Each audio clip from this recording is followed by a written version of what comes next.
for having me. I'm Megan Chocolate Birdie. Hey, it's time to make a Malt liquor video. I'm Doug Kershaw. Thanks for. I've been on this channel. Started this channel. I'm not gonna stop. It's a Malt liquor video, okay? I'm Doug Kershaw. I'm kind of hungry right now. I've been hungry for a long time. I'm a radical evangelist. When you're a radical evangelist, you'll probably get positions in movies like The Exorcist, Father Damien and stuff. I got myself an onion sandwich with Miracle Whip cheese and committed to making mental well-being a priority and offering salami. support in taking on everything life demands. With therapists available to communicate via video, chat, or phone at betterhelp.com/public.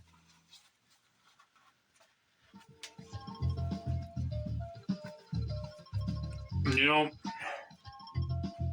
you get into radical evangelism like me, pretty radical. Okay? I'm not gonna sugarcoat nothing for ya. This isn't a sugarcoat video. It's a Malt liquor video. I'm Doug Kershaw. Coming up at got a new album out. on WPR News. All stuff. Considered everything you need to know Mickey's. about the big news stories of the day. Fine motherfucking Malt liquor. And beyond. Join us at 3 for all things considered. Doug Kershaw. On WPR News. You better believe it. You better believe I'm Doug Kershaw. No other reason not to. You hear what I'm saying? Or who is responsible for tuning an orchestra? Well, you can discover the answer to these and more fun classical music questions at WPR Music Bingo. We're hosting it at Motherfuckers. Waffles in Superior I'm gonna tell you this. on Saturday, November You got 2nd demons from 1 inside to you. 2 p.m. You can I'm gonna take them out of you. I'm gonna beat them down. Stomp them. Okay? I'm a radical evangelist. Alright? 90.9 WUWS, Ashland. This is WPR News. I got a Malt liquor belly. Yo, I'd love to see it. I know you would. Canada and India has turned into a brawl. This is bad. Expelling a diplomat is a very serious step. And now both countries have expelled diplomats over some serious charges. And I'm gonna And I'm Carolyn Beeler, also on the show. I'm gonna take them demons from inside you. I'm put them in a bottle, okay? I'm gonna shake it up. International law. And I'm do stuff. Military Okay? does not mean you can ignore protection of civilians, patients, and medical staff. And in Japan, an aging population means lots of empty homes. My buddy Neil Diamond, he'll be there with me. Eyesores, but I'm gonna some teach him see a the ropes commercial opportunity. of radical I've been buying up evangelism. old abandoned Japanese houses, and I've been renovating them. All that and more today on The World.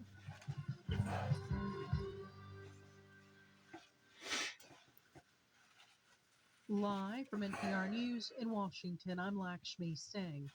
3 weeks to go before Election Day. Georgia Secretary of State Brad Raffensperger is hoping to avoid the disputes that have loomed over the state's elections process since debunked claims of election fraud surrounding Donald Trump's loss to Joe Biden in 2020. You vote for me, I'm gonna pay kids $1 an hour. K through 12, it's $40 a week. Every hour they're in school, they get $1. We want to make sure that Look at kids bitching election about the education. Okay. Raffensperger says the state's using technologies that'll help voters. They keep saying, "Oh, we're not slaves, and you're not teaching us shit. There's no jobs." What's the point? I said, "Cuz to certify election results, even if they report I'm gonna pay you $1 an hour. How about that? $40 a week to go to school, huh? You like that?" And they're like, "Hell yeah, some candy too, but still free lunch, yeah." Early voting started today in Georgia, one of the swing states deemed pivotal to this year's presidential race. As NPR's Hansi Lo Wong reports, more than 5 million voters around the country have already cast their ballots before Election Day. Georgians casting their ballots today are joining voters in a dozen states. I'm not gonna let you down, huh? On Wednesday, did I let fucking Linda Blair down? Ballots ahead of Election Day in 4 when I fucking Iowa, stood on my neck for that bitch. And Tennessee. Did I? That's followed by Thursday's start of the early voting period in North Carolina. Where many voters are still recovering from Hurricane Helene. During this period, North Carolina allows eligible voters to register in person. In 5 states, though, the window to sign up to vote in this fall's election is closing today. Kansas, Louisiana, New Jersey, Oregon, and West Virginia. And there's less than a week for eligible voters to get registered in Alabama, South Dakota, and the state of Pennsylvania. Their deadline is Monday. Lindsay Lewong, NPR News. Israel has sent flour and food to northern Gaza after Vice President Kamala Harris tweeted on Sunday that Kershaw. will not reach civilians there for 2 weeks. NPR's Daniel Estrin reports from Tel Aviv on Israel's intensified beat the offensive possession out in of you. North Gaza. Israeli defense officials say 30 trucks of flour and food were allowed into North Gaza under orders from Israel's political leadership. That's after 2 weeks in which UN aid officials said Israel blocked food deliveries there during a new offensive against Hamas. Rebecca Mexer from the Tel Aviv-based Gaza rights group beat the possession right out of you. A token amount of food for the approximately 100,000 Palestinians still in North Gaza. Israeli human rights groups petitioned Israel's Supreme Court today, demanding to ensure aid continues to reach North Gaza. Residents of the Jabalia refugee camp, where the offensive is the most intense, say most people there have fled under heavy fire to other shelters in North Gaza. Doug Kershaw, don't play. Tel Aviv. Otherwise, I don't fuck Oil around. stocks are trading lower this hour. The Dow is down 200 points. This is NPR News. Take that, Saturday Night Live. 404. This is news from Wisconsin Public Radio. Good afternoon. I'm Brady Paulson. Groups working to address homelessness in Milwaukee plan to ramp up those efforts now that the state is closing 2 parking lots. People have been living in campus for more than a year. The State Department of Transportation said Monday it would close 2 whole sites and part of a third starting October 21st. The department says there have been an increasing number of safety issues there, such as robberies and drug overdoses. Eric Collins Dyke with the county's homeless outreach team says his office will coordinate with other groups to connect people with shelter and other resources as quickly as possible. There have been other homeless encampments. Is that Neil Diamond and kick your ass?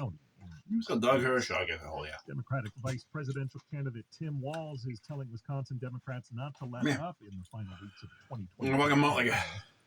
Fucking run down and get some. In Eau Claire and Green Bay yesterday with Wisconsin Governor Tony Evers and Michigan Governor Gretchen Whitmer. It was Walz's 5th trip to Wisconsin since he became the running mate of Vice President Kamala Harris. Meanwhile, the vice president is set to campaign in Green Bay, La Crosse, and Milwaukee on Thursday. Kershaw, fuck you up. President Donald Trump and Ohio U.S. Senator J.D. Vance have held multiple campaign events in Wisconsin in recent weeks as well. The 2 campaigns and the groups that spent heavily on ads in Wisconsin. I'm looking for him. Chilly, cloudy, and breezy. The Kershaw. In the state this afternoon. Looking for you. 40 for most areas. 29. 20 statewide. Tomorrow, sunny and a bit warmer. This is news from Wisconsin Public Radio. Support for NPR comes from NPR stations. Other contributors include Progressive Insurance, home of the Name Your Price, so drivers can see coverage options at progressive.com or 1-800-PROGRESSIVE. Price and coverage match limited by state law. And the listeners who support this NPR station.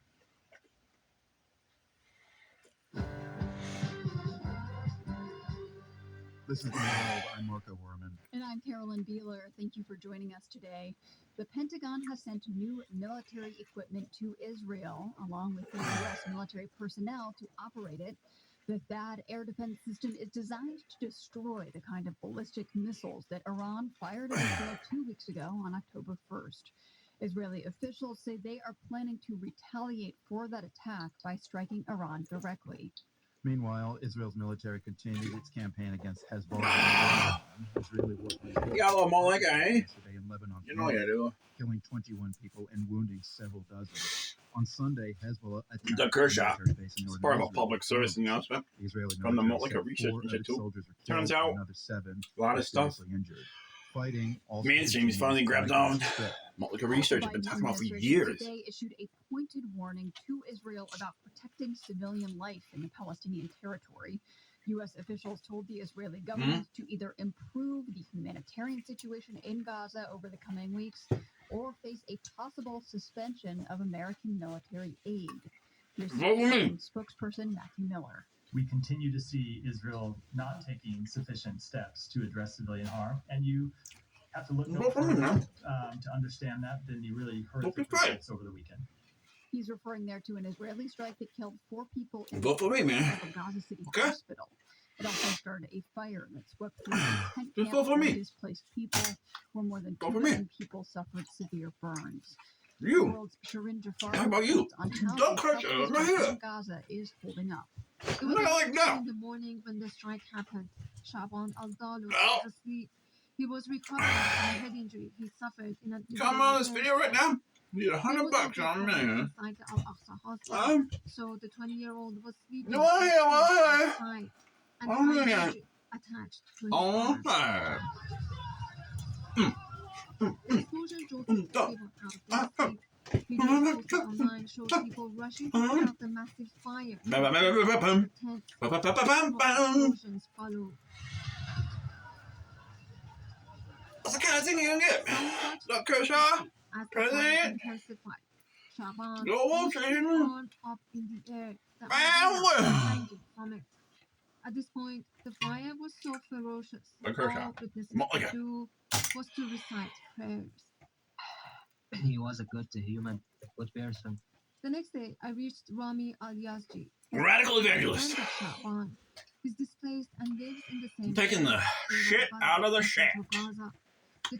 And I'm putting it on a throne of golden fire to see what's left of that pure shit. Ain't nothing. Despite their lives being upended by the Yeah. war, they continued their studies. They were preparing for an upcoming exam. Rami last spoke with Shaban 4 days ago. He was sounding more upbeat. His wound was healing, he said. And he was killed. His mom was also with him in the tent, Rami tells me. She was killed in the fire as well. The spokesperson for the Gaza Civil Defense, Mahmoud Faisal, said that this is the 7th time that the Israeli forces have targeted The Kershaw. hospital since Fucked last up. March. Last week, the United Nations For real. found that Israel's attack For on real. Gaza's healthcare For system real. amount to war Hey, crimes and baby. a crime against humanity. Kershaw. The report added that Hamas and other Palestinian armed groups have also committed war crimes and crimes against humanity. Gonna get some for the big mistreatment cat of the Israeli hostages in Gaza. One of the hallmarks of this war has been hallmarks. Facilities, ambulance, medical. Systematic. Leonard Rubenstein teaches at Johns Hopkins University. His research focuses on health and human rights in armed conflict. The Israeli military says it targets health facilities because Hamas operates from them. But Rubenstein says there are restrictions on what Israel can do under international law. The fundamental purpose of the Geneva Convention is the protection of civilians and healthcare in war. So the fact that there is a military objective does not mean you can ignore protection of civilians and patients and medical staff. He says according to the law, Israel has to send warnings to those at the hospital before it carries out an attack. It has to evacuate patients and staff. If that's not possible, it must consult with the medical staff to make sure people are adequately cared for and make sure that patients are adequately treated and they don't lose life support or other aspects of medical care that are essential for them to survive. The Israeli military said it targeted the Al-Aqsa hospital because Hamas was operating a command and control What else I got to say? nearby. It said that it We'll take a look around when I'm done. mitigate civilian harm. And when I'm done with you, However, the military you're gonna be did free not respond when I asked for and demon additional free. details about the command And you're gonna get paid and the names and $1 an hour activities of the for every terrorists hour. it said You get to targeted. 12. All right, so vote Nor for did it me. respond to my question Doug about whether Kershaw. it has given I'm the priority man. to the hospital staff as it is required by the law. Rubenstein says all signs indicate that the Israeli military hasn't followed the required procedures. I mean, don't make me get this guy up in here. Throughout the war, Look, honey. I hate this guy. We'll eat him. And the population as a whole is enormous. In northern Gaza, the military is carrying out to root out Hamas. Fucking baby Dr. dog. Izzat Shahab had been working Oh, with Giuliani takes a crap. at the Indonesian Ugh. hospital there. He sent me WhatsApp messages over several days. Mercy. The Israeli military has ordered everyone to leave the area. Now the Indonesian hospital is completely out of service. Joshua, I tried to eat fucking Julian on his face. Just fucking Hannibal. He and his family are now. That's what I guess for fucking around, doctor. Hannibal Lecter, Trump and shit. They are just trying to stay alive. Dean had to make the difficult decision to leave his patients. He says when he was at the hospital, he was constantly worried about his family. Oh, Giuliani. Now that he's with his Not as well at all. worries about No. his I'm not gonna put him on. patients. His gut-wrenching I'm not gonna put him on on. so many levels. Nah, man, not tonight. Just take a little. Got a little too old on him. I'm too old to be on the menu. Fucked off. Canada and India have been in a diplomatic fight for more than a year, but things just got much worse. Both governments expelled each other's top diplomats yesterday. Canadian Prime Minister Justin Trudeau didn't mince words about what's at stake. We don't want to be having this fight, but obviously the killing of a Canadian on Canadian soil is not something that we can ignore as a country. Trudeau is referring to the 2023 murder of an activist from the Sikh community on Canadian soil. Canadian police are accusing the Indian government of being involved with homicides, extortion, and violent acts. India's foreign ministry calls the allegations absurd. Xavier Delgado is a researcher at the Wilson Center's Canada Institute. This has been simmering under the surface for well over a year, ever since the Prime Minister accused the government of India of being involved in the killing of Hardeep Singh Nijjar in British Columbia last summer. And then it sort of disappeared from the headlines. There was a lot of war of words between Canada and India. We had a scaling down of the diplomatic presence in both the capitals. And then it went quiet for a bit. Earlier this year, the RCMP announced that they had arrested 4 Indian nationals in connection to the killing. But even then, it stayed out of the headlines. This is the most significant escalation we've had since the initial accusation was made last fall. And it's reigniting the war. India, as you know, Public service maintains its innocence. Is Malt like a research into towards. Absurd and unfounded, and accusing the Prime We're gonna Minister save your fucking lives. Accusations. It's really One life. tensions, and now And it's it difficult doesn't. to see a way forward to heal Canada-India relations. Let's take a look around. Especially given the scale and the scope of the allegations being made We'll get against this. 6 diplomats, including the High Commissioner himself. Expelling him seems like a pretty drastic step. Let's take a look around. Let's take a look around. There are specific allegations of criminal activity. Again, at this point, Anyway, that's it.